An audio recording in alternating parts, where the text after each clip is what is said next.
Hello everyone! Ayan, for today's video natin mga kalalabs, ayan, inspired tayo ng mga mamis nating masisipag at matitipid syempre. Ay feeling ko mami na rin ako, takanaydo.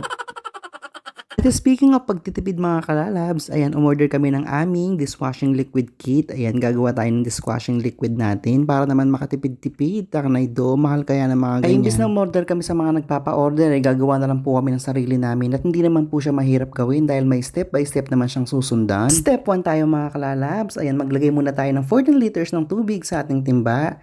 Tapos ilagay natin yung SLES. Ayan, ibabad muna natin yan ng 30 minutes para kapag hinalo natin, mabilis na itong matunaw. Sa lahat nga po ng mga ingredients natin mga kalalabs, ito po yung pinakamarami at magsisilbing pinaka-base po niya. Kaya naman po kailangan talaga natin siyang i-rest ng at least 30 minutes para kapag po hinalo natin, mabilis talaga itong matunaw. Ayan po, inahalo-halo na natin siya dyan. At tulad nga po ng lagi kong sinasabi mga kalalabs, kapag naghahalo tayo ay kinakailangan nating bigyan ng pagmamahal. Charis!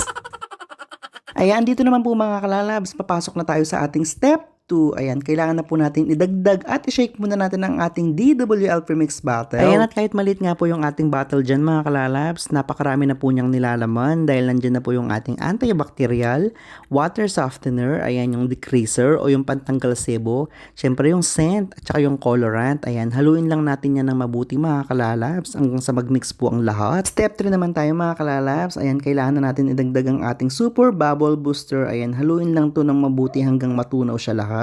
Syempre ito po yung magsisilbing pampabula para kapag po naguhugas tayo ng pinggan, ayan, may bula-bula siya, takanaydo. Kaya na't kinakailangan natin siyang haluin ng mabuti mga kalalabs at habang naghahalo tayo, ayan, i-shoutout natin yung mga sumusuporta sa aking page. Ayan, maraming salamat po sa patuloy na pagsuporta sa aking page at kahit madalang po akong mag-upload ngayon, takanaydo, may sakit ang email vibes. Ayan, dako naman po tayo sa ating last and final step. Ayan, step 4. Ayan, ang paglalagay ng ating thickener.